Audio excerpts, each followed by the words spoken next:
Hey everybody, welcome back to On Stage, Off Stage. I am your host, George Sapio, and this is episode number 181, September of 2024. Our guest this month is Gregg T. Daniel. Gregg is an actor, director, and educator who is currently midway through the mammoth journey of directing all of August Wilson's American Century Cycle. That's 10 plays that reflect the African American experience in the United States. This October, he will present Wilson's Pulitzer Prize winning The Piano Lesson, which will go up at A Noise Within. That's a theater in Pasadena, California. 10 plays, August Wilson Century Cycle, and you set yourself up, and I don't even know how far along you are with having directed all I of can these. answer that. This is my fifth with A Noise Within, but my sixth in this cycle. I did one International City Theater in Long Beach some time ago. So this is my fifth with A Noise Within and my sixth one in the Century Cycle. I'm thrilled to think I might get to all 10 and be one of the luckiest directors in America to have done the entire cycle of all.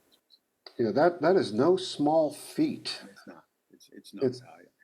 I stand on the shoulders of giants, and every play I learn so much about America, Black life in America, about this man's humanity, about also Wilson. I mean, how audacious to write a play for every decade of the 20th century examining African Americans. I mean, how audacious is that? Maybe what O'Neill, Desire Under the Elms, or something like that. To take that and then to fulfill it, So he's one of the great American playwrights. I mean, he's one of the great American playwrights, and it reveals so much. Right now, the audience at A Noise Within has embraced this project that we've been doing. We sell out. We get comments. They're really eager and intelligent audience that stays with us, that wants to talk afterwards when they reveal these plays. Because also they open themselves up to a lifestyle and people they would not know in this way. Sure, yeah.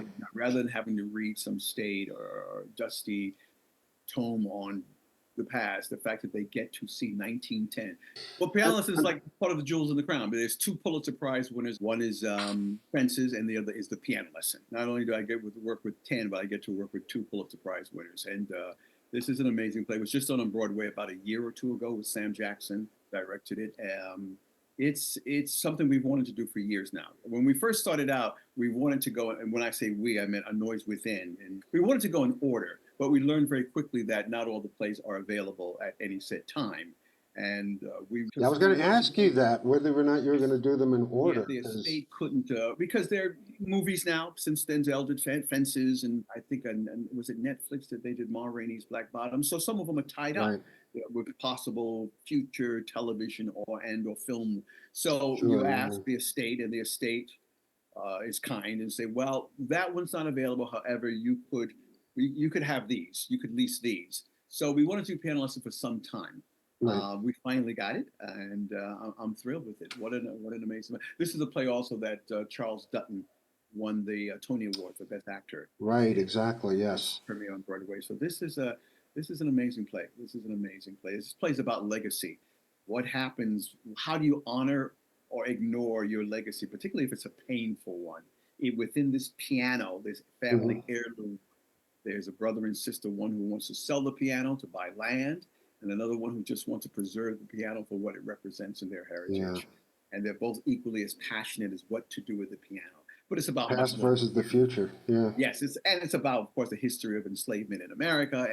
But what a beautiful way. Again, Wilson doesn't just bludgeon you over the head with themes. He just shows through people going through their lives and that's why it touches an audience. He's a playwright. I mean, that's what playwrights do. That's what playwrights should do, yes. It's not of the head so much as of the heart. And this play just goes straight to my heart. I mean, this brother and sister who are passionately thinking what's best to do with the piano and their struggles and saying, let's sell it. No, I'm going to keep it, and we're not going to touch it. And it's so lyrical. It's such a beautifully lyrical play. So we go into rehearsal September 6th. And I am thrilled to be doing number 5. Number 5, wow. They've been very great about going on this journey. When we first started with Gem of the Ocean, at that point we didn't plan to do all 10 plays. It was later on, after the reaction from the audience, that they thought of, well, why don't we be one of the feisty little theater companies? Because we're not the we're not passing the play. Why don't we become one of the feisty little theater companies that say, yeah, we can support and do, and their donors and patrons stepped up and say, okay, we have donors who said they will support us in our Right. mountain all 10 plays. The plays are so very, very important. I mean, not just on a cultural level, but on a personal level, because as you said, he's a remarkable playwright and he talks about characters, not so much issues. I mean, issues are always there.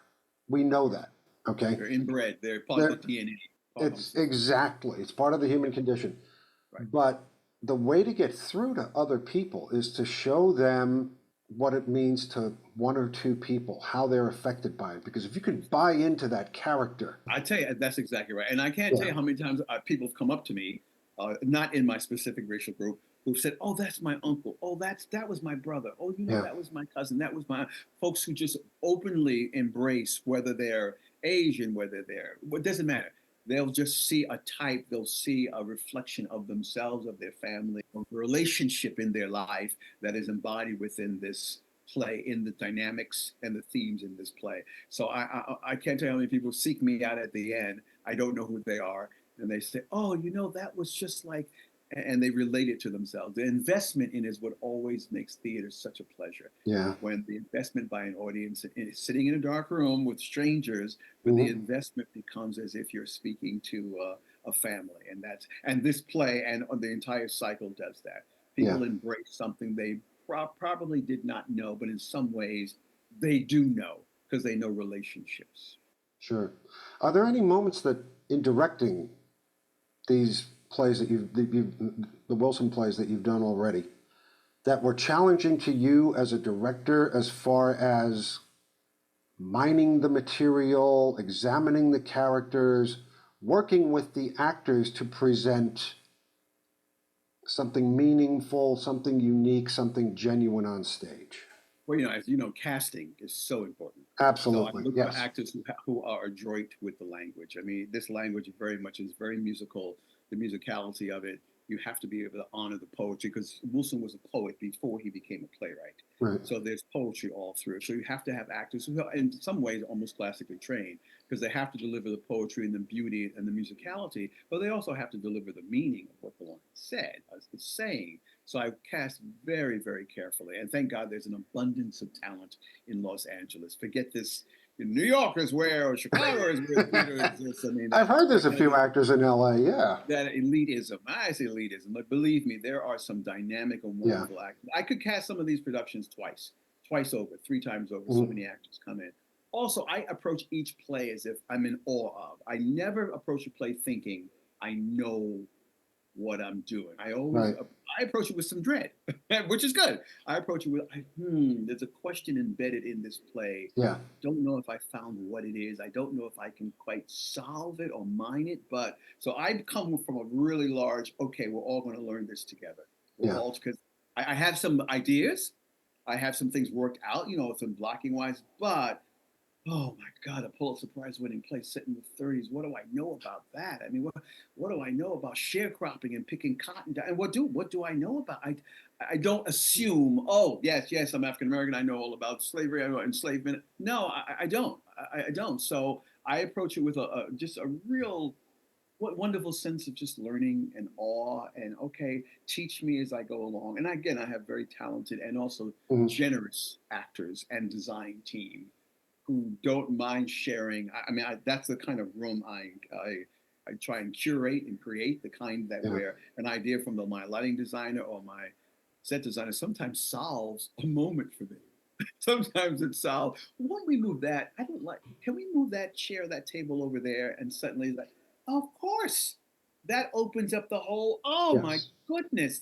Yeah, that does. So best idea in the room, and I try and have a very generous bunch of people sharing ideas. But I do approach each play as if it's an enigma. It's a puzzle. I don't know. Yeah. Let's learn. Teach me. Let's learn together. I'll come in with 500 ideas ready to throw all of them out. If I see an actor or a designer is onto something that's just so alive, that's so delicious, let's play that through. One of That's the how things I. I fully believe is that theater is a family, theater is collaborative. And I already want to work for you. So you're going to have to cast me in something somewhere along the line. And another thing about piano lesson I want to relate. I mean, there are ghosts all through this play. Ghosts are mentioned. Ghosts are there. Ghosts are another character in the play. Yeah. The ghost of the yellow dog is mentioned. They carry ghosts within them, the spirits of those ancestors. So ghosts. And so how do ghosts manifest themselves in the play? How do they visit the house? So those are questions, again, I don't know. So we'll have a lighting designer, a sound designer that helped teach me how do I put a ghost on stage, but really feel this effect when it enters the room. And when at the end, the penultimate fight at the end between Boy Willie and Sutter's ghost, what does that look like? Is like Casper is fighting with some? I don't know, but I'm willing to sort of stumble around, look stupid and ridiculous and awkward, and then find the right approach to it. So Ghost in Habit is playing a big way.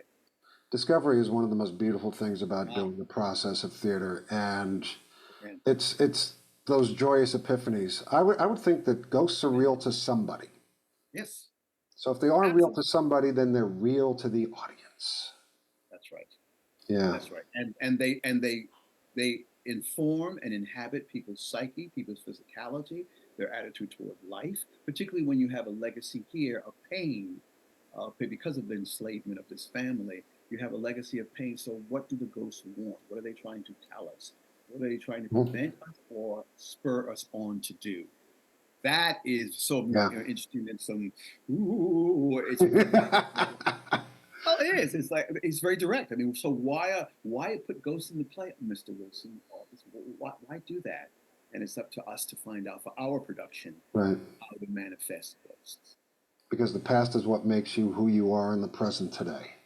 And that's what August was. You just said what August fervently believed. You have to accept the past and embrace the past if you want to know your present, and you can move on to the future. That is always a tenet in his plays, embracing the past and its pain, all its pain and pleasure, before you can accept who you are presently and before you can move forward into the future. So yes, the past could be very painful. More oft times it is, but if you don't face it and try to accommodate it, then who are we? Who are we fooling? So very, very good, George. It's a very complex thing, especially when you're discussing character and history, because theater should move you. Theater should give you a moment it will be so difficult to ignore, so impossible to forget.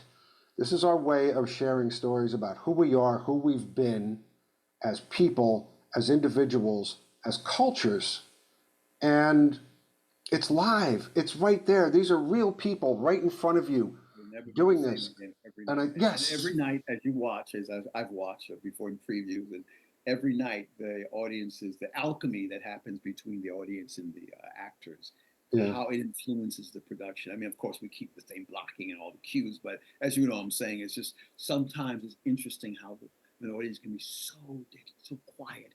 And the actors are a little scared. I got to pace it up because they seem to be. And then by the end, the audiences are in tears. They're weeping on their feet. So I never also underestimate the intelligence of an audience. And I'm always in awe of the alchemy that happens between the performance and an audience. You can feel it. It's palpable. If you're in a space, you can feel the communication, the level of interest and listening you should be able to feel in a production. In a theater space, you should be able to feel that because it's there. It's absolutely there. That's why I love previews. Well, I start learning. I learn about the play. What are they getting? What are they not getting? Did I make that clear? Could I make it more clear? Which are they misunderstanding that? Or so I love previews, and we have like 5 previews before we open. I love A Noise Within because of that. Because I can actually observe before we sort of open. Yes. I can observe what's clear, and it's all on me. What's clear and what's not clear. What I need to adjust and what needs to be just left alone. Because there might always be something that you can tweak just a little bit. You know, a line, a movement, the way the actor is facing 3/4 full on, giving his back, all that makes a difference. Makes a big difference. Makes a huge difference. And there's some moments I'll never understand. There's some moments I've had in plays that it works per se, but I don't I'll never understand. And I have to be all right with that. I Yeah. have to be all right with, okay. And sometimes I'll come back 2 weeks later and the actors have sort of really filled it in such a way that they've solved it. But I have to be all right sometimes with, well, you've explored it. It seems to be working, but I don't quite know if I understand it. And maybe later on in the run I will, or I won't. So I also have to be willing to Sure. accommodate that. Not everything has to be crystal clear. Intentional, yes. Mm-hmm. As a director, everything has to be intentional. Whatever, if you're not intentional, the audience will come away with whatever they want to. So you Yeah. have to be intentional, but you also have to be content with, I've done the building block, I've put it up there, now let them fill in the rest. Let the Yes. audience and the actors fill in the rest. Yeah. So you've done 4 already. You're on your 5th. Having gone through these plays, through August Wilson's vision of life in America for him and for African Americans, how have you changed as a person going through Wilson's legacy, Wilson's viewpoint, the way he sees the world, the way he portrays the world? You as a person, how have you changed? It's given me a level of respect and sensitivity for our predecessors, those who came before and faced odds that I could only imagine. I'm a civil rights kid, pretty much, a child of the civil rights movement. But when I think of it, when he goes back to 40s, 30s, 20s, or when he steps ahead to 80s, these people, these little people who didn't have a political office or didn't have power, but somehow they lived their life with dignity, with purpose, what they instilled in their family. I'm always in awe of, how did they do that? How did they raise children in a family and serve a civic good? I'm in awe of again, because I think I have all the tools. I went to the conservatory program. I'm degreed. Yeah. I'm degreed. But to see the shoulders on which I stand. And Wilson very much wrote for people who you wouldn't sort of hail or hold up as, yes, let's make a story about a man who wants to own a rooming house or a man who wants to find his song. What does that mean? But he's able to put a spotlight, Yeah.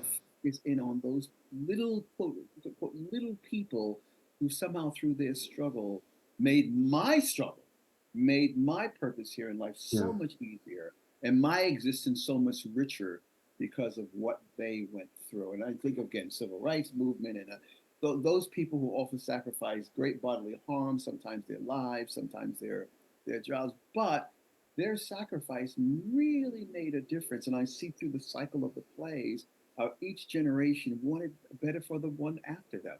All they really wanted was to live a life of equality and make sure that their children and their grandchildren and their great grandchildren also had a chance to invest in this, quote, American dream.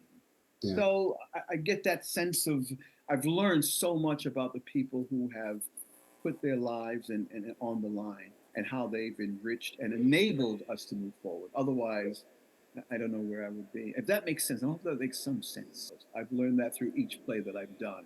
And I go, oh my goodness, that's beautiful. How does this one sharecropper's ownership of a piano and what he sees for himself and his family, how does that move pay it forward? What can I do also to add to that? So it's been a wonderfully eye-opening education for me. It sounds like it. Yeah, it's the storytelling that we do over the years, through the ages, has always been, this is what my life was like. This is what my experience was. This is what I saw. This is what life was like for me. And they forward this to further generations so that further generations have something to build on. That's right. So that maybe one of their problems is not so much of a mystery, and they can move it forward just a little bit.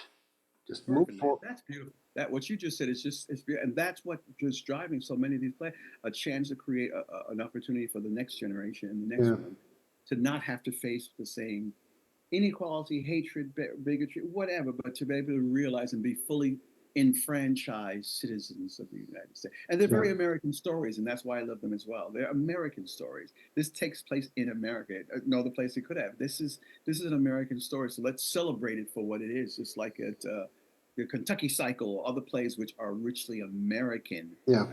Robert Schenken there, because I love that play. But how Angels in America. I mean, these are... Oh, my gosh. Yeah.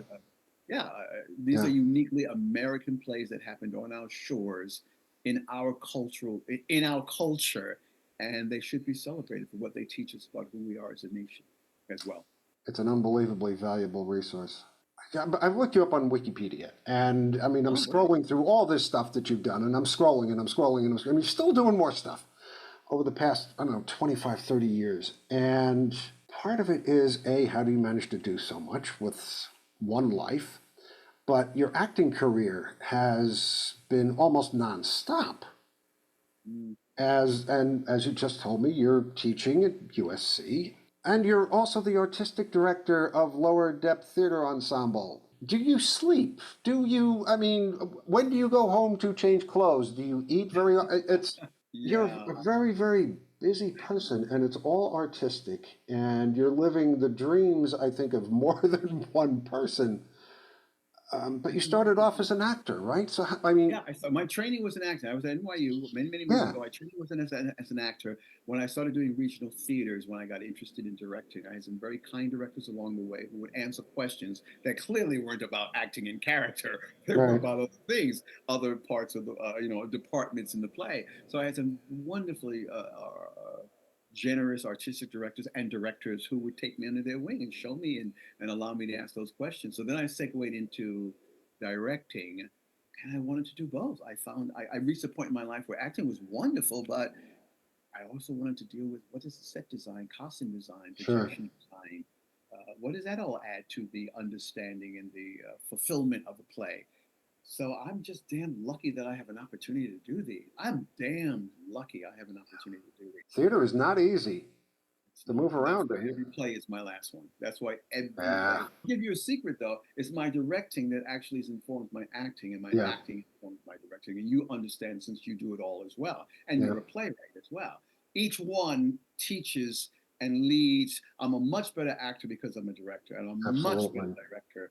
You understand the language, you understand the parts, the moving parts to it. So each one helps inform what I do, and that's been a big boon along the way that I can understand. I can speak an actor's language. I can speak a director's language. I can speak an educator's language. That's been sort of delicious for me as well. I didn't see that coming, but each one informs the other. Yeah, you're right. You are very lucky I am. because not everybody gets to do that. Not everybody wants to do that, which is perfectly fine. I mean, artists will do what they feel is best for them. But I think you and I are very similar in the point that we both want to know everything.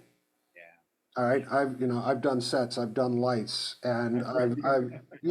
it's just if there's something in theater I want to know about it, I want to Sure, do it. of course, and why not? Because that's what you're there. Exactly. I mean, and why not? Why go into that world? Hey, if you wanted a world from 9 to 5, buddy, if you wanted a world where you could predict everything was going to happen, very much predictable, you would not. So if you're that curious and you entered into theater, then for God's sake, embrace all of it, embrace Absolutely. everything about it, and you have as well. To me, it's an endless fascination. But I'm such a theater geek. It's unbelievable. Uh, I I was looking at the webpage for Lower Depth Theater Ensemble, yes. and I'm going to read this in its entirety. It's not very long, but it stopped me. The people I am most fond of are those who are not quite achieved, who are not very wise, a little mad, possessed. A man slightly possessed is not only more agreeable to me, he is altogether more plausible, more in harmony with the general tune of life, a phenomenon unfathomed yet and fantastic, which makes it at the same time so confoundedly interesting. Maxim Gorky. That's why we're in the lower depth. We're not lower depths, we're lower depth, but that was sort of what tuned us into, hey, let's name our company Lower Depth Theater Ensemble. But that was the inspiration of it. Because I mean, what Gorky says there is just it's is that not what we want to peel back and understand and Yeah. reveal? And is that not what we want to do? Such beauty. When you were reading it, I was just like, oh yes, yes, yes. That's the creative person I want to be. I do. I want to know the fallible. I want Yeah. to know those who are thrown on the trash heap of whatever. Those to me are the most interesting ones. And as a playwright, I'm sure those are the character flawed. I mean, flawed. This goes back to the Greek. I mean, Of a flawed course. individual is the one you want to explore. But that's why we came up with low depth theater ensemble, because we want to go beneath that and sort of mine the lower depth, if you will, in stories, in storytelling, in Right. storytelling. So So that's why we became that. We also became very interested in the African diaspora, because the diaspora, of course, is worldwide. And those Yes. stories, we have mounted plays by Afro-Caribbean playwrights. We have mounted plays by African playwrights. I mean, we try and find stories not just based in America, but by playwrights and talent from around the world, writing these same stories, because they're global. I mean, these are global stories that we wish to explore Yes. as well. My experience is similar to your experience. Even though we've never met, we may never met, we don't speak the same language, we don't worship the same, but our basic natures and our basic life experiences are much more in common with each other than you might As you think said, what possible. is common exactly? The human Yes. condition. What is common among us? Wanting to take care of your children, wanting to have a better life. I mean, what is the common things? And that's Yeah. where we can meet and begin to understand and build bridges. That's where we can begin to build bridges, understanding that, and come over and talk to each other and explore who are you and where do you come from and who are your people and what Yeah. did your parents teach you. So I find that is tremendous. I'm so honored to be an artist and a creative person, because I get to deal with those stories and those questions every day I get to work with those, and It's a that's brave thing to be. It's a that's brave an thing to honor. do because the challenges never stop. Right. You can never understand human totality. There's always something new, some new perspective that, oh, this, oh, right, I didn't see that.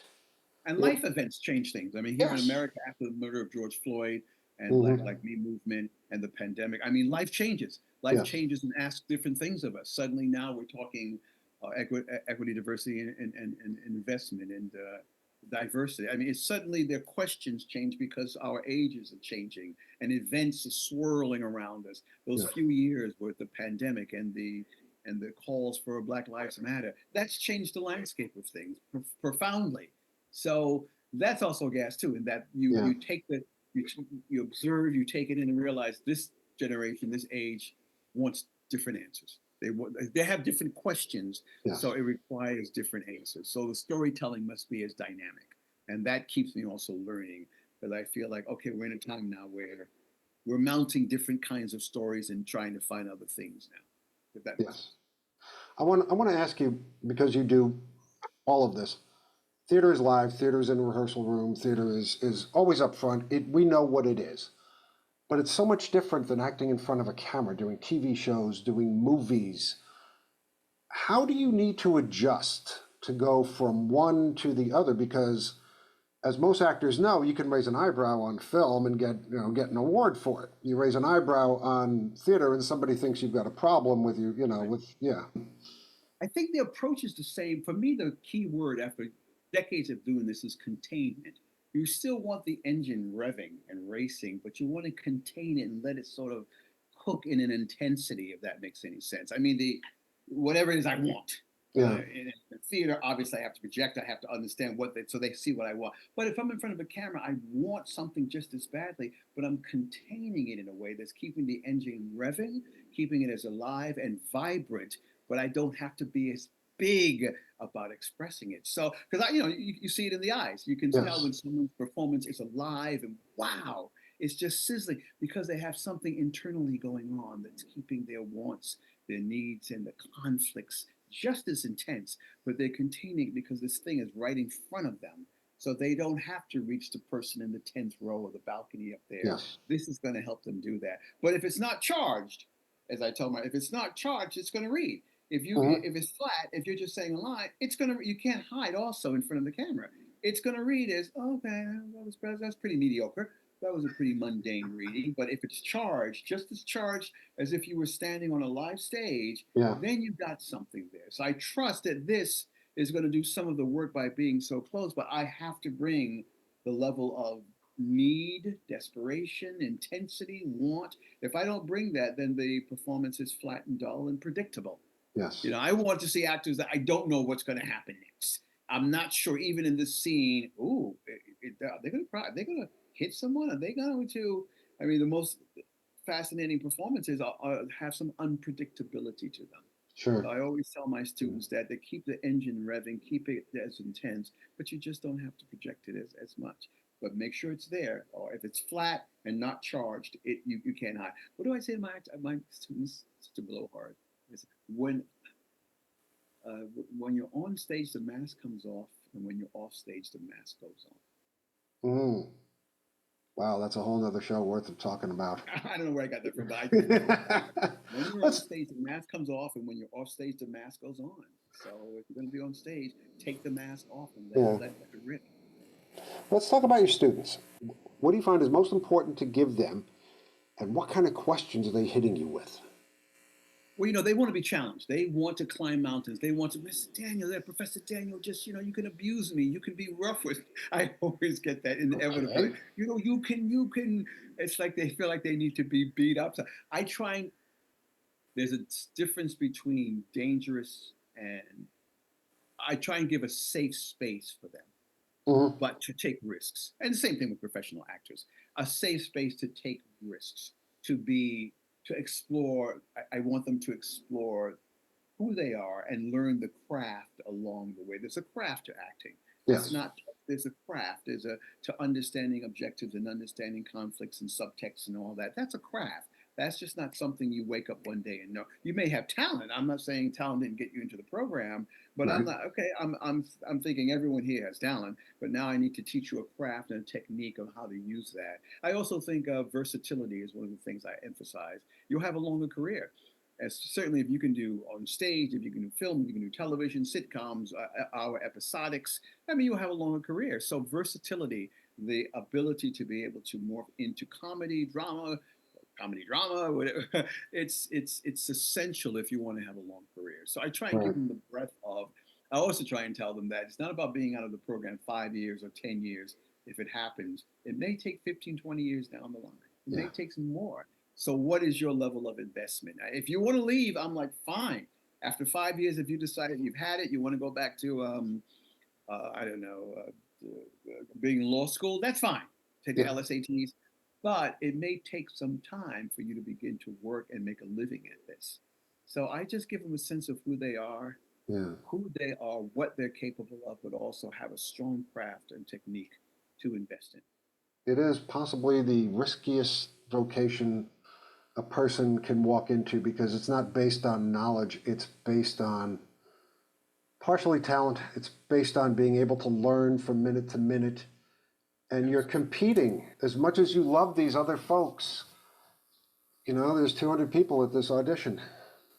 And I also tell them, as you get older, you'll be better. Sometimes Yes. you can't accept. You're not going to do Lear at 20. I say, sure, we've cast you in Lear, good, have a great time, but wait until you've had some losses in your life, some pain in your life. Wait until Right. some things happen, some triumphs in your life. Then maybe at 40 or 50, try Lear, say Lear, and then I think it's going to be a very different Lear than when you were. So some of it is just you have to learn. You have to be around experiencing life, the richness of it, Mm-hmm. before you can bring that to it. If you don't know it, if you can't sample it in your life, you can't bring it on stage. So say, be patient. Yeah. Your 20s now. You be patient and hang in there, and then you'll be surprised what happens when you begin to mature and the more experience you get. So youth, of Yes. course, wants it now, now, now, now, now. And I'm like, so no, no, you're not going to get it now. You can begin to climb, but no, no, you're not going to. You're talking about teaching your students who are in their upper teens, 20s, Yes. and they have a limited life experience. Okay, so when you're throwing scripts at them, things that they can work on, what kind of stuff do you throw? Because I've seen a lot of folks do the classics, and of course the classics are indeed important, but it's usually above their Right. experience level. MFA programs have produced some amazing playwrights now. And Yes, so we need to also go out there and find plays.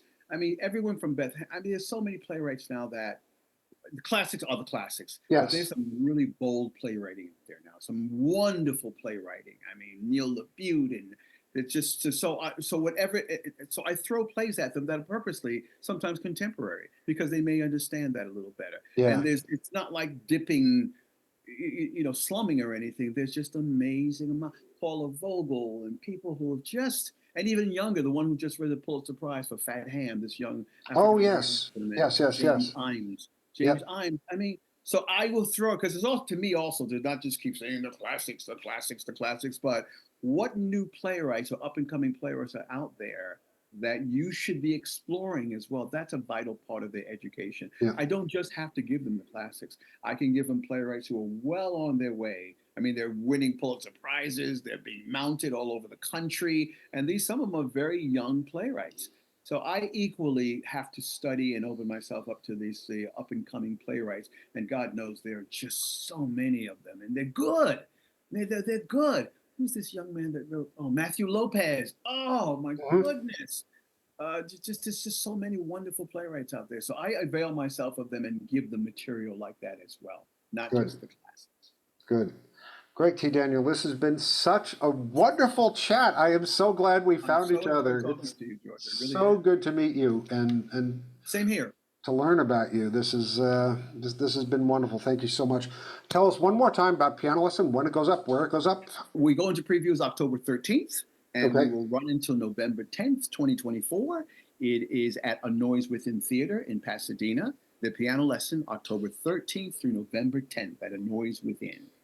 Fantastic. Good luck. You. At break many in Boca de Lupo. I don't like saying break a leg. Right.